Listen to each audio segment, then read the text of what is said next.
Topic is the selling process. Obviously जब कोई घर बेच रहा होता है तो उसने पहले घर खरीदा होता है, इसलिए वो थोड़ा बहुत तो वाकिफ होता है रियल एस्टेट के प्रोसेस से। But again most people are not clear with so many things, especially with the commission structure. और कुछ थोड़ा सा जो मार्केट में एजेंट्स की एडवर्टीजमेंट्स हैं वो भी मिसलीड करती हैं। जैसे कि बहुत सारे एडवर्टीजमेंट्स में लिखा होता है 1% मैक्सिमम कमीशन या सेल इट ऑन 1%, और इस तरह की बहुत सारी चीज़ें होती हैं। तो before we start the selling process हम इस चीज़ को डिस्कस कर लेते हैं कि कमीशन सेलिंग के लिए के वक्त क्या होता है, और बाकी चीज़ें फिर उसके साथ हम डिस्कस करते हैं। सबसे पहली चीज़ तो ये कि जो मार्केट में रेगुलर कमीशन स्ट्रक्चर है दैट इज़ 5%, 6% भी होता है लेकिन 5%। तो 5% का ब्रेकडाउन किस तरह है कि when you have to list your house, तो आप जो भी एजेंट को चूज़ करेंगे तो आप जब उसको वो 5% आप उसको ऑफर करते हैं या वो आपसे बार्गेन करता है वटेवर, तो उस 5% में से 2.5% जो है वो उसकी ब्रोकरेज में जाता है, उसके पास नहीं जाता, उसकी ब्रोकरेज में जाता है। और बाकी का जो 2.5% है वो उस ब्रोकरेज में जाता है जिस ब्रोकरेज का एजेंट उस घर को सेल करता है। जैसे कि अब फर्ज करें आपका एजेंट जो है वो रीमैक्स ब्रोकरेज से ताल्लुक़ रखता है, तो उसने उसको लिस्ट कर दिया। तो लिस्ट करने का सबसे बड़ा ऑब्जेक्टिव ये है कि जो आपका घर है वो एक ऐसी डेटाबेस में चला जाए जिसको MLS कहते हैं, मल्टीपल लिस्टिंग सिस्टम, जो हमने पहले भी डिस्कस किया था बाइंग प्रोसेस में। उससे क्या होता है कि जब वो उसके MLS के ऊपर उसको लिस्ट कर देता है तो पूरे कनाडा में, वैसे आप GTA की बात ही करें क्योंकि कनाडा में तो MLS.ca वगैरह पे, लेकिन आपके जो बायर हैं वो तो यूजुअली GTA में से होंगे, तो वो हर जितने भी फर्ज करें GTA में 22,000 के करीब एजेंट हैं, वो तमाम के तमाम उस घर को आप अपनी डेटाबेस पे देख सकते हैं। अब आपने घर फर्ज करें मिसिसागा में लिस्ट किया है, कोई मार्कहम में है, कोई स्कारबरो में है, कोई एजेक्स में है, कोई टोरंटो में है, कोई ब्रैम्पटन में है, कोई मिसिसागा में ही है। तो बहुत से लोग अपने बायर्स एजेंट के साथ यानी कि कोऑपरेटिंग एजेंट के साथ चल रहे हैं। तो जब वो अपनी पसंद की रिक्वायरमेंट डालेंगे तो हो सकता है उन रिक्वायरमेंट पे आपका घर भी पूरा उतर रहा हो और वो जो घर है नजर आना शुरू हो जाए। And most houses are sold like that. मैं आई वुड से कि more than 90% houses are sold through MLS। Anyway, तो जब आप उसको 5% देंगे, एक बात ये भी याद रखें कि जो हिडन कॉस्ट इसमें है वो GST है। अगर आप किसी को 5% दे रहे हैं तो ये याद रखें या कि 5 दे रहे हैं, 4 दे रहे हैं, 3 दे रहे हैं, जो भी आपका तय होता है कि उस परसेंटेज के बाद उसके ऊपर जो GST है वो भी अप्लाई होगी। तो एनीवे, जो आप 5% दे रहे हैं उसमें से 2.5% जो है वो आप जिस एजेंट के साथ लिस्ट कर रहे हैं उसकी ब्रोकरेज में जाएगा, और 2.5% उस ब्रोकरेज में जाएगा जिस ब्रोकरेज का एजेंट बायर को लेकर आएगा। तो अब ज़ाहिर बात है आपका एजेंट जो है उसकी जो भी अंडरस्टैंडिंग है ब्रोकरेज के साथ 60-40, 90-10, 95-5 वटेवर, तो वो उस हिसाब से ब्रोकरेज खुद रखेगी और आपके एजेंट को जो देगी। इसी तरह जो 2.5% दूसरी ब्रोकरेज में गया है कोऑपरेटिंग एजेंट की ब्रोकरेज में, अगेन उसकी जो भी अंडरस्टैंडिंग है अपनी ब्रोकरेज के साथ उसको भी शेयर मिलेगा और उसकी ब्रोकरेज को भी मिलेगा। So the point is that कि जब कोई ये भी एडवर्टाइज करे मार्केट में कि I will sell your house for 2.5%, तो आप ये मत समझें कि वो 2.5% है। वो 2.5 का मतलब ये है कि जिसने लिस्ट करना है उसकी ब्रोकरेज में 2.5 जाएगा, और बाकी का 2.5 तो अंडरस्टूड है कि दूसरी ब्रोकरेज में जाना है। तो जो आपको 2.5% कह रहा है जब आपके पास आएगा प्रेजेंट करने के लिए तो वो 5% की बात करेगा। और बहुत से लोग ऐसे भी हैं जो 2.5 कह के साइन भी करवा लेते हैं, और जब घर बिक जाता है फिर एक शॉक की तरह पता लगता है सेलर को कि भाई 2.5 नहीं तो 5 था उसने कहा। जब आप उससे पूछेंगे कि भी तूने 2.5% कहा, तो कहेगा यस मैंने तो 2.5% लिया है, बाकी तो अंडरस्टूड है। ये तो मार्केट में हर एक को ही पता है कि जो कोऑपरेटिंग एजेंट आएगा उसको तो 2.5% देना ही देना है। इसी तरह जो लोग एडवर्टाइज कर रहे हैं कि I will sell your house for 4%, not sorry 4%, 1.5%, तो इसका मतलब ये है कि 4%। वो ये कह रहे हैं कि भाई हम अपनी बात कर रहे हैं कि हमने क्या लेना है, हमारी ब्रोकरेज में क्या लेना है। 1.5% तो हम ले रहे हैं और 2.5% तो कोऑपरेटिंग साइड ने लेना है। इसी तरह जो सबसे ज्यादा एडवर्टाइजमेंट है 1% की, will sell your house for 1%, तो again that is not 1%, that is 3.5%, क्योंकि वो जो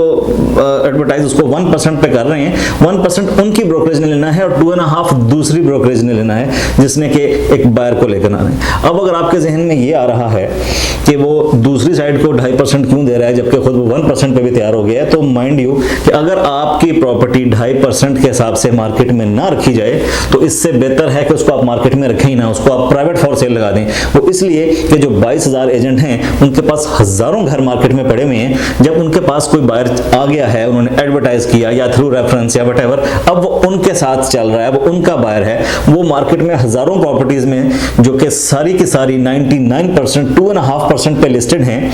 वो जैसे ही आप कोई घर को देखेगा, अगर वो क्राइटेरिया मैच भी हो रहा हुआ, तो जब वो देखेगा कि मार्केट में जब 1000 प्रॉपर्टीज और पड़ी हुई हैं जिनमें से मैंने अगर कोई भी अपने बायर को दिलाई तो 2.5% मुझे कमीशन मिलेगा, तो मैं 1% वाली प्रॉपर्टी को क्यों दिखाऊं। तो अगर आपने अपनी प्रॉपर्टी जो है वो 2.5% से कम मार्केट में रखी, तो फिर एजेंट दिखाने की बजाय उस प्रॉपर्टी को छुपाने की कोशिश करेंगे। यहां तक भी कोशिश कर सकते हैं कि उस वाली स्ट्रीट पे और प्रॉपर्टीज भी लगी हों तो उनको भी ना दिखाएं, ये सोच के कि जब हम यहां जाएंगे तो हमारा बायर ये ना कह दे कि भाई ये वाली प्रॉपर्टी आपने नहीं दिखाई। आप खुद सोचें कि जब तक आपने आगे अट्रैक्शन 2.5% की नहीं देनी तो MLS पे रखने का फायदा ही कोई नहीं है। इससे कहीं बेहतर है कि आप उसको जो है वो प्राइवेट फॉर सेल करके बेच दें। इसलिए जब भी आपकी कमीशन की बात एडवर्टाइज हो रही है तो वो 1% है या 1.5% है या 2% है, तो that is for that brokerage, जिस ब्रोकरेज के एजेंट ने उसको लिस्ट करना है। बाकी 2.5% जो है वो अंडरस्टूड है। अब कुछ सिनेरियोज में ऐसा भी होता है कि आप कहें कि भाई किसी एजेंट ने मुझे कहा है कि मैं तो 1% ही लूंगा टोटल, तो फिर वो अगर 1% पे लिस्ट कर दे टोटल पे, तो फिर वो 1% उसका है, लेकिन फिर वो क्या करेगा कि उसको प्रॉपर्टी को MLS पे रखेगा ही नहीं, वो एक एक्सक्लूसिव लिस्टिंग साइन करेगा। अब एक्सक्लूसिव लिस्टिंग का क्या मतलब है कि वो प्रॉपर्टी को तो मार्केट में रख देगा, उससे क्या फर्क पड़ता है बिके ना बिके। और अगर वो बाय चांस बिक जाती है, कोई नेबर ही पसंद करके खरीद लेता है या कोई गुजरता है पसंद करके खरीद लेता है, तो उसको उसका 1% तो मिल जाएगा, अदरवाइज प्रॉपर्टी पड़ी रहेगी। और आप उसको खुद किसी को दिखा भी नहीं सकते, ना आप 22,000 एजेंट दिखा सकते हैं उस प्रॉपर्टी को, ना आप दिखा सकते हैं, अब सिर्फ वही एजेंट है। कभी उसको टाइम मिलेगा, कोई उसको फोन कर देगा तो दिखा देगा। तो फिर एक्सक्लूसिव लिस्टिंग करके रखना जो है वो उससे भी ज्यादा नुकसानदेह है कि आप प्रॉपर्टी को खुद से प्राइवेट सेल पे लगा दें। एक्सक्लूसिव लिस्टिंग का सिर्फ और सिर्फ एक फायदा है, वो ये कि अगर आपके पास कोई एजेंट आके आपसे ये कहता है कि मेरे पास राइट नाउ एक बायर मौजूद है और मुझे इसको MLS पे रखने की जरूरत भी नहीं है और आप इस प्रॉपर्टी को मेरे से बिकवा लें, तो उसको भी तो कोई इंश्योरेंस चाहिए कि आप उसे कमीशन देंगे। तो आप उसके साथ फिर 1 दिन के लिए, 1 हफ्ते के लिए, 3 दिन के लिए, व्हाटएवर जो कुछ भी है आप एग्रीमेंट कर लें या एक्सक्लूसिव एग्रीमेंट कर लें। तो एक्सक्लूसिव से मतलब फिर यही है कि आप उससे एक कोलेटरल एग्रीमेंट साइन करवा लें कि अगर उसका हफ्ते में या 3 दिन में नहीं बिकता तो वो उस लिस्टिंग को कैंसिल कर देगा, तो देन इट्स फाइन। अब आप देखें कि ये उस चीज़ के लिए बहुत बेहतर है, जैसे कि मार्केट में आपने देखा होगा बहुत से लोग कह रहे हैं कि जी अपना घर इस एरिया में, डंडा सरफला एरिया में या फिर मेवेस और डेयरी के एरिया में या वॉन के एरिया में मेरे पास कैश बायर्स मौजूद हैं, तो आप मेरे से घर लिस्ट करवा लें। तो अगर आपने प्रॉपर्ली लिस्ट करवा लिया तो फिर तो आप 60 डेज के लिए बाउंड हो गए, और अगर कैश बायर मौजूद ही है तो फिर उसको MLS पे रखने की जरूरत क्या है, आप उसको एक्सक्लूसिव लिस्टिंग करके बेच सकते हैं। तो ये सिर्फ गैमिक्स हैं लिस्टिंग्स लेने के कि भाई मेरे पास कैश बायर मौजूद है। अगर कैश बायर मौजूद है तो डेटाबेस में हजारों लिस्टिंग्स भी तो मौजूद हैं जिस तरह की उसी एरिया में जहां के लिए आपके पास कैश बायर मौजूद है। और अगर किसी ने आपका घर देखा भी नहीं तो क्या पता वो कैश बायर को आपका घर पसंद आता भी है कि नहीं आता, तो in that case you can sign the exclusive listing, otherwise ना एक्सक्लूसिव लिस्टिंग का कोई फायदा है। और सिर्फ जो फायदा है वो उसको MLS पे रखने का है। इन माय एक्सपीरियंस, जैसे मैंने पहले भी डिस्कस किया 1-2 टॉपिक्स में, कि अगर ओनर ये सोचे कि मैं सारे का सारा कमीशन क्यों ना बचा लूं, मैं क्यों ना उसको प्राइवेट फॉर सेल पे रख दूं, तो अब आप खुद सोच लें कि पहले तो आप मार्केट में चेक कर लें कि 90% ऑफ द हाउसेज जो प्राइवेट फॉर सेल पे रखे जाते हैं वो फिर एंड में जाके उनको लिस्ट ही करवाना पड़ता है। सबसे पहली बात तो ये कि जब आपने किसी घर को प्राइवेट फॉर सेल का बोर्ड लगा के रख दिया तो जाहिर सी बात है कि उस बोर्ड को कितने लोग देखेंगे, वही जो स्ट्रीट पे रह रहे हैं। हाँ, इफ यू आर लकी और उसी स्ट्रीट में या उसी नेबरहुड में किसी को घर चाहिए तो हो सकता है कि वो उस घर को ले ले, लेकिन ये भी आप देखें कि उसी स्ट्रीट में या नेबरहुड में भी 90% लोग जो घर देख रहे होंगे उन्होंने वो किसी ना किसी एजेंट के साथ चल रहे होंगे। और डेफिनेटली अगर आपने उसको प्राइवेटली भी रखा है तो ज्यादा चांसेस ये हैं कि उनका डायरेक्ट कॉन्टैक्ट करने की बजाय उनका एजेंट आपसे कॉन्टैक्ट कर रहा हो। और जब आपने उस स्टेज पे उस एजेंट से कोऑपरेट करना ही है कि चलो यार कोई हमारे पास बायर तो आ ही गया, हम क्यों ना इससे कोऑपरेट करके इसको इसका कमीशन दे दें, तो why not put it in the whole market, बजाय इसके कि कोई आपका सिर्फ नेबर देख के अपने एजेंट को बताए और आप उससे बार्गेनिंग कर रहे हो। 22,000 एजेंट्स जो हैं सबके पास आपका अगर एक्सेस हो तो कितने ज्यादा चांसेस हैं कि जो आपके घर का बायर है वो अपनी मिसिसागा में घर लिस्ट किया है, तो मार्कम में बैठा हुआ है, स्कारबोरो में बैठा हुआ है, एजेक्स में बैठा हुआ है, ओकल में बैठा हुआ है, तो जाहिर सी बात है जब आप उसको बड़ी मार्केट में रखेंगे तो जाहिर बात है कि आपको ज्यादा चांस शोइंग्स मिलेंगी। जब ज्यादा शोइंग्स मिलेंगी तो आपको ज्यादा ऑफर्स आ सकती हैं, आपको ज्यादा प्राइस मिल सकती है, बजाय इसके कि आप उसको मार्केट में रख के यही इंतजार करें कि सिर्फ नेबरहुड में से कोई खरीद ले, या फिर यह कि उसका एजेंट आ जाए तो मैं उसको कुछ कमीशन दे दूं, तो आपको हो सकता है कि 10 लोगों में से अगर एक्सपोजर मिला है प्रॉपर्टी का, तो अगर आपने फर्ज करें उसको 3 लाख का लगाया तो आपकी फर्ज करें वो 380 की बिक रही है, तो हो सकता है जब आपने उसको हजारों एजेंट्स को एक्सपोजर दे दिया हो तो जो क्या पता आपने जो प्राइस लगाई हो वैसे ही आपके घर की वर्थ उससे ज्यादा हो। तो सबसे इंपॉर्टेंट चीज जो है सेलिंग के लिए, that is to list the house on MLS। I won't lie, मैं आपको बिल्कुल ऑनेस्टली बता रहा हूं कि open houses very very very rare के कोई घर ओपन हाउस से बिकता है, और अगर वो ओपन हाउस से बिकता है तो फिर वो नेबरहुड से ही कोई घर ही बात है, लेकिन बहुत ही कम चांसेस हैं। और इसी तरह वैसे तो जो मोस्ट एजेंट्स हैं वो ओपन हाउस करते क्यों हैं, either to satisfy the seller कि भाई देखो हम we are doing our job,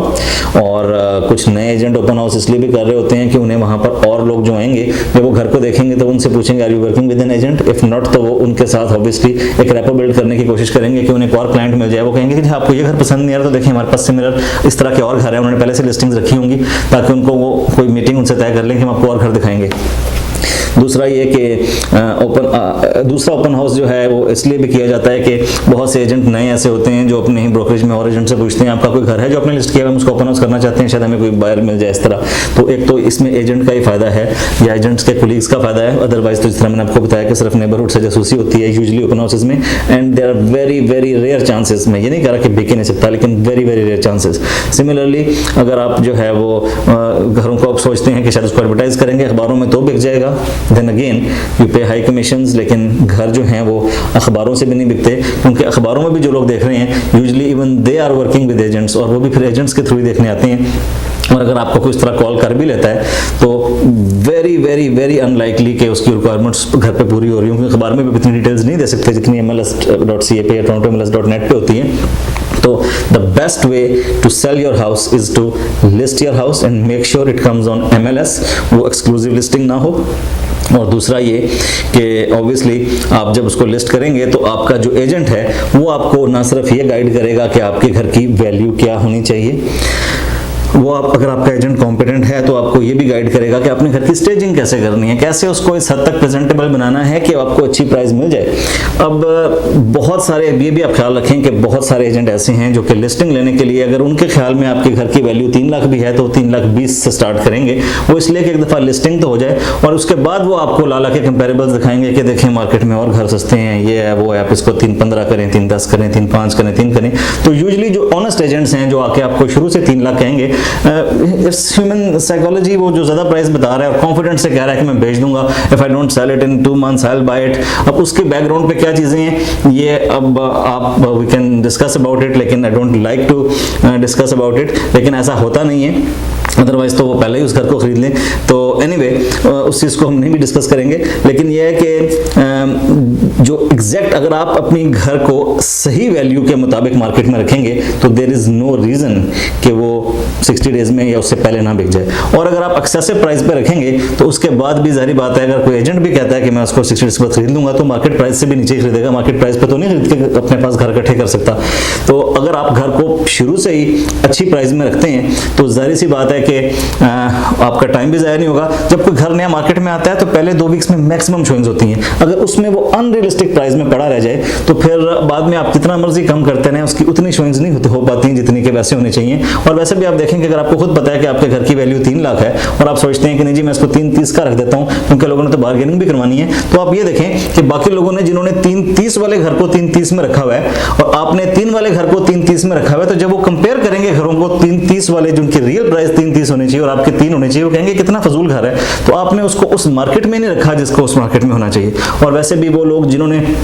3 lakh का सोचा हुआ है कि उसके ऊपर घर ही नहीं लेना और आपने 3,30 का रखा हुआ है, वो तो सर्च 3 लाख के अंदर कर रहे हैं। तो अगर आपके घर की वैल्यू 3 लाख है तो उसको 299,900 रखें ताकि कम से कम वो सर्च में तो आए। फर्स्ट ऑफ ऑल अगर वो सर्च में नहीं आएगा तो फिर वो बिकेगा किस तरह। तो you should price your house right. ये मत सोचें कि ये तो 30,000 किसी ने कम करना है, अगर वो राइटली प्राइस्ड है तो आप उसको 1, 2, 3, 4 या मैक्सिमम 5,000 के फर्क पे भी बेच सकते हैं। ये नहीं है कि आप खुद देखें कि अगर बाकी लोगों ने उसको 3 लाख वाले घर को 3,10 में, 3,5 में, 3,15 में रखा है और आपने उसको 299 में रखा है, उन्होंने भी 295 का बेचने का सोचा है, आपने भी 295 का बेचने का सोचा है, तो जब लोग उसको कंपेयर करके देखेंगे 3,10 वाले से आपका उनको बहुत बेहतर लग रहा होगा, तो आपका ना सिर्फ एक जल्दी बिकेगा, हो सकता है कि आपके घर की मल्टीपल ऑफर भी आ जाए। इसलिए the price should be right at the first time. और दूसरी चीज मैं आपको ये भी बता दूं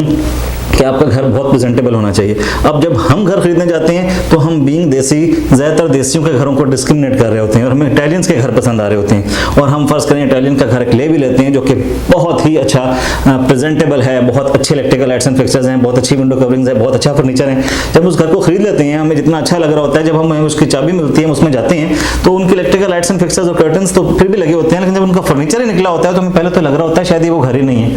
तो सारी बात है, उनका जो अच्छा फर्नीचर होता है और जिस तरह का उनका लाइफस्टाइल होता है उस वजह से वो घर बहुत अच्छा लग रहा होता है। उसके बाद जब हम अपना फर्नीचर वहां लेके आते हैं जो कि मोस्ट ऑफ द टाइम बहुत ही ज्यादा कंजस्टेड कर देते हैं घर को, तो उसके बाद अगर फर्ज करें हमने एक घर 320 का लिया था तो जब हम उसके अंदर जाते हैं तो हमें वो 310 का लग रहा होता है जब उसके अंदर से वो प्रेजेंटेबल चीजें निकाल ली जाती हैं, और जब हम अपना सामान उसके अंदर लेके आते हैं तो वैसे 3 का लगना शुरू हो जाता है। उसके बाद हमारा जो लाइफस्टाइल है, हमारी सारी फैमिली घर पे होती है, अब जो गोरे हैं वो यूजुअली बाहर होते हैं तो उनका घर जो है बड़ा प्रेजेंटेबल होता है in most cases, not in all the cases. तो फिर जब हम घर को बेचने की बात करते हैं तो हम यही एक्सपेक्ट कर रहे होते हैं, हमने तो 320 का लिया था तो अप्रिसिएशन भी होनी चाहिए, 4 का बिकेगा। तो इन मोस्ट केसेस होता ये है कि फिर जो लोग हैं वो डिसअपॉइंट होते हैं एजेंट्स के साथ, उसको पहले ओवर प्राइस रख के कि हमने तो इतने का लिया था, इस हिसाब से हमने इतने का बेचना है। खरीदते हुए वो तमाम चीज़ें देख रहे होते हैं कि भाई इसका कारपेट साफ है कि नहीं और इसके अंदर क्या क्या बहुत काम होने वाला है, बहुत काम होने वाला है, और जब बेच रहे होते हैं तो उसके 10 गुना ज़्यादा काम होने वाला होता है, उसको कोई बुराई उनको नजर ही नहीं आ रही होती। तो जो फर्स्ट एजेंट होता है वो बेचारा पिस जाता है। सबसे पहले तो ये कि वो अपनी एक्सपेक्टेशन के मुताबिक उससे प्राइस रखवाते हैं, और उसके बाद ये कि जब वो 2 महीने मार्केट में पड़ा रहता है और प्राइस होता है फिर उससे एग्रीमेंट वो खत्म करने की कोशिश कर रहे होते हैं और अगले एजेंट के साथ वो रियलिस्टिक प्राइस पर लिस्ट करवाते हैं, और अगला एजेंट जो है वो पहले एजेंट की बेचारे की मेहनत ज़ाया जाती है और वो उसका फायदा उठा जाता है क्योंकि तब तक उनको समझ आ चुकी होती है कि हमने इसको बहुत ज़्यादा प्राइस पर रखा हुआ है। अब फर्क क्या है कि एजेंट में जो 5% मांग रहा है और जो 2.5% मांग रहा है, जो 3% मांग रहा है, जो 1% मांग रहा है, ये सब गैमिक्स हैं। मेन चीज़ ये है कि अगर आपका एजेंट जो है वो कॉम्पिटेंट है तो ओपन हाउस से घर नहीं बिकेगा, उसकी अखबारों में एडवर्टाइजमेंट से घर नहीं बिकेगा। इन माय ओपिनियन जो घर बिकते हैं वो पहली बात तो ये कि the house should be priced right, और उसके लिए आपका एजेंट अगर कॉम्पिटेंट है और वो एक्स्ट्रा स्टेप्स ले रहा है, अगर वो कमीशन भी अच्छा ले रहा है, लेकिन अगर वो एक्स्ट्रा स्टेप्स ले रहा है और एक्स्ट्रा एफर्ट पुट अप कर रहा है तो सबसे पहली बात तो ये है कि ठीक है वो सीएमए तो करेगा, विच वुड बी 90% करेक्ट कि आपके घर की वैल्यू क्या होनी चाहिए। अब कितने एजेंट आपने ऐसे मार्केट में देखे होंगे, but I always do that कि to find the right price आपको डबल काम करना पड़ता है जब घर बेचना है। आप ये मत समझें कि जब आपका घर बेच रहे हैं तो सिर्फ उसको लिस्ट करके बैठ जाने और बायर एजेंट तो बेचारा घर घर लाके दिखा भी रहे, नहीं, लिस्टिंग एजेंट को भी वो सारा होमवर्क करना चाहिए जो बायर्स एजेंट करता है, या तो खुद या आपको साथ लेके आपके नेबरहुड में जो और घर लगे हुए हैं जो आपके साथ कंपेरेबल हैं, जिनकी बेसिस पे मार्केट एनालिसिस करनी है, उन घरों की बकायदा शोइंग लेनी चाहिए और आपको इंस्पेक्शन लेनी चाहिए और आपको जाकर दिखाने चाहिए, और आपको खुद नजर आ जाएगा कि वो घर तो मैं 310 का लिस्ट करने लगा था और मार्केट में 3-5 का इससे बेहतर घर लगा हुआ है। तो जो 2 महीने आपने मार्केट में रखे घर को अपने जाया करने थे, अगर आपको नजर ही आ रहा है कि 3-5 का आपसे बेहतर घर लगा हुआ है तो या तो आप वेट करिए, उसको बिकने दें, फिर से मार्केट चेक करें, या फिर आपका घर उससे कितना कम अच्छा है, अगर तो 5000 कम अच्छा है तो उसको 5000 कम मार्केट में लगाएं। और सिर्फ एक दफा सीएमए कर लेना काफी नहीं है, एक दफा घर को लिस्ट करते हुए सीएमए करनी चाहिए, और उसके बाद भी आपका एजेंट अगर कॉम्पिटेंट है तो वो वॉच रखता है नेबरहुड के ऊपर कि और कोई सिमिलर घर तो नहीं आया, और अगर आया है तो उसको भी जाके वो देखे या आइडिया करे कि क्या वो उससे बेहतर तो नहीं है, और अगर बेहतर है तो उसकी प्राइस भी ज्यादा तो नहीं है। तो that is the key to sell the house in the market. आप खुद सोचें कि जिस आदमी ने भी आपका घर देखना है वो उसी नेबरहुड में क्या सिमिलर घर और नहीं देख रहा होगा, और what would be the deciding factor कि वैल्यू, कि क्या उसको वैल्यू मिल रही है। हो सकता है आपका घर बहुत गंदा हो, दूसरे घर अच्छे हो, लेकिन अगर उसका प्राइस डिफरेंस भी उसी हिसाब से हो या उससे भी बेहतर हो, तो जब तक उसको बेटर वैल्यू मिल रही होगी तो फिर घर खरीदेगा। किसी के भी आपके साथ कोई ना रिश्तेदारी है, ना दोस्ती है, ना दुश्मनी है, लोगों ने एक वैल्यू को देखना है। तो अगर आप मार्केट में एक अच्छी वैल्यू रखेंगे तो ही आपका घर बिकेगा, वरना नहीं बिकेगा। और वो जो वैल्यू है वो घर लिस्ट करते वक्त भी चेक करनी चाहिए, और घर लिस्ट करने के बाद ऑलमोस्ट हर वीक चेक करनी चाहिए, and a competent agent will definitely do that. और घर को इसी तरह उठा के जिस एजेंट ने सबसे ज्यादा आपको बोली लगा दी उस प्राइस पर रख के बिल्कुल नहीं आपको रखना चाहिए। आप देखें more than 50% of the houses या वो उनकी लिस्टिंग एक्सपायर हो जाती है, टर्मिनेट हो जाती है, सस्पेंड हो जाती है, घर को बिकता नहीं है, और 90% की तो पीसी मींस प्राइस चेंज। पहले 319 का लगाया, फिर 315 का लगाया, फिर 3 का लगाया, इसका कोई फायदा नहीं है। अगर आपने इस एक्सरसाइज के बाद घर को 290 का बेचा तो अगर आपने शुरू में सही लगाया होता तो हो सकता है आपका 295 में बिक जाता और आपका टाइम भी बचता। तो the most important thing is the price. उसके बाद second important thing is the availability and the accessibility of your agent. अब देखें बहुत से एजेंट तो लिस्टिंग पे अपना फोन नंबर तक नहीं लिखते। छुट्टियों में लोग घर देख रहे हैं, छुट्टियों में ब्रोकरेज बंद तो सबसे पहले तो ये देखें कि आपका एजेंट जो है लिस्टिंग पे अपना फ़ोन नंबर लिखता है कि नहीं, वो कितना एक्सेसिबल है। मैंने बहुत से घर इस तरह बेचे हैं तो उनको लिस्ट किया है, और लिस्ट करने के बाद जब मुझे फ़ोन आया है तो अनलेस कि I am showing the houses to other clients, अगर मुझे कोई कहता है कि भी मैं आपके घर के सामने से जो आपका घर लिस्ट हुआ है बोल रहा हूँ, आप मुझे किसों का दिखा सकते हैं, तो my answer should be now. क्योंकि आप यकीन करें, मैंने घर ऐसे भी बेचा, एक साहब ने मुझे फ़ोन किया कि आपके घर लगा हुआ है और ये आप मुझे कब दिखा सकते हैं, मैंने उसको कहा शो यू राइट नाउ, और जब मैं उसको दिखाने गया तो उसके हाथ में ऑफर थी जो वो और घर के पे डालने के लिए जा रहा था, और उसको घर ज़्यादा पसंद आया और 2 घंटे के अंदर उसको भेज दिया। तो जो एजेंट है उसको एक्सेसिबल होना चाहिए। ये वो चीज़ें हैं जो कि एजेंट को एजेंट से फर्क करती हैं। पहली बात तो ये कि आपके एजेंट को घर को प्राइस राइट करना चाहिए, दूसरी बात है कि घर की स्टेजिंग ठीक करनी चाहिए कि वो घर जो है वो ज़्यादा से ज़्यादा आपको प्रेजेंटेबल बनाने में आपकी हेल्प करे, कम से कम पैसों में ज़्यादा से ज़्यादा प्रेजेंटेबल बनाए, और उसके बाद ये कि वो जो है उसके मार्केट वॉच रखे, और सबसे बड़ी बात यह कि वो एक्सेसिबल रहे, फ़ोन पर हर वक्त अवेलेबल हो, वो ना हो तो उसके बिहाफ पे कोई अवेलेबल हो, या अगर उसका मैसेजिंग पे चला भी गया है फ़ोन तो विद इन 5 to 10 मिनट्स वो कॉल बैक करे, क्योंकि हो सकता है एक आदमी ने एक दफ़ा फ़ोन किया तो वो दोबारा फ़ोन ना करे। तो एजेंट को एक्सेसिबल होना चाहिए। और सबसे उसके बाद ये कि जिस वक्त कोई आपके घर की ऑफर लेकर आता है दूसरा एजेंट, तो जो agent should be competent enough कि वो ऑफर प्रेजेंटेशन के दौरान जो है एक सीएमए करके रखे अपने पास, ताकि अगर कोई और एजेंट कुछ दिखा रहा हो कि भी नेबरहुड में ये सस्ता लगा हुआ है तो आपके पास भी हो कि महंगा भी लगा हुआ है, तो at least he should be knowledgeable enough. अब देखें कि अगर वो नेबरहुड के घरों को पहले से ही चेक कर रहा होगा और उसने प्राइस सही रखी होगी, तो कोई भी एजेंट आके, कोई भी टॉप निगोशिएटर आके उससे बार्गेनिंग नहीं कर सकता। टॉप निगोशिएटर आके तभी बार्गेनिंग कर सकता है अगर आपका एजेंट जो है वो आपके नेबरहुड के साथ जो है वो काइंड ऑफ अपडेटेड ना हो। तो जब मैं आपको पहले ही बता रहा हूं कि the best agent should be updated, कि आपकी प्राइस ही उस हिसाब से रखे, तो जब भी कोई ऑफर लेकर आएगा वो तो उसके ऊपर वैसे ही पड़ जाएगा कि भाई ये तुम क्या बात कर रहे हो, हमने तो पहले ही सारी मार्केट को चेक करके रखा हुआ है, तुम उस घर की बात कर रहे हो वो तो ऐसा है ऐसा है ऐसा है। अगर उसने पहले जाके देखा होगा तो वो तो जाहिर बात है उसको वैसे ही चुप करवा देगा। तो the best way to sell the house is a to put it on the MLS,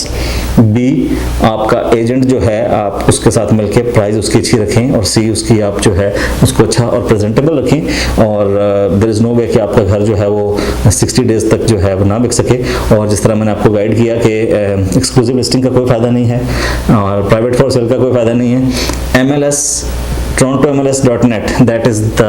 only source कि more than 90% of the houses in my opinion are sold like that। हाँ, जाने से पहले एक चीज़ मैं आपको और बताना चाहूँगा कि बहुत से लोग ऐसे हैं जिन्होंने गलत प्रॉपर्टीज़ बाय कर ली हैं। जैसे कि मैंने अपने 90% क्लाइंट्स को जो मेरे पास घर खरीदने आए थे कॉन्डोज, उनको गाइड किया कि आप कॉन्डो ना लें। अगेन अगर वो डाउनटाउन टोरंटो में कॉन्डो हो दूसरी बात है, लेकिन यही गाइड किया कॉन्डो ना लें। और उन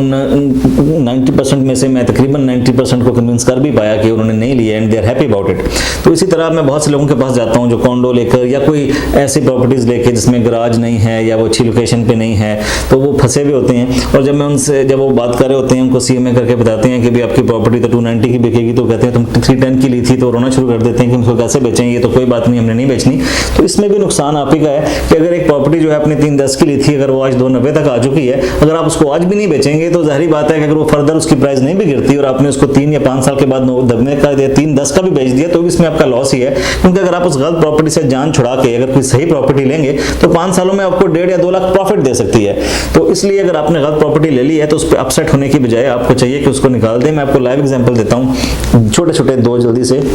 कि एक कॉन्डो ऐसे थे जो कि एक साहब ने 1 बेडरूम का 107,000 का लिया था, और जब मैंने उनको सीएमए करके बताया कि वो 95,000 में जो है वो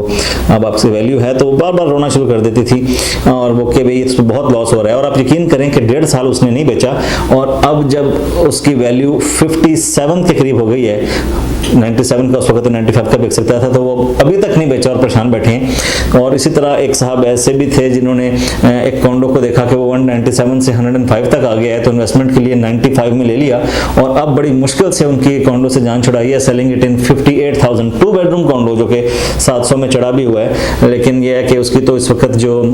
स्पेशल असेसमेंट है वही $600 से ऊपर की है। तो if you have a wrong property और आप उसको बेचना चाह रहे हैं और आप देख रहे हैं कि इसमें तो आपके पैसे भी पूरे नहीं हो रहे हैं, नुकसान भी हो रहा है, तो भी discuss it with your agent and get rid of it. क्योंकि जितनी जल्दी आप उस नुकसान वाली प्रॉपर्टी से जान छुड़ा लेंगे उतना ज़्यादा आपका फ़ायदा है। तो अगेन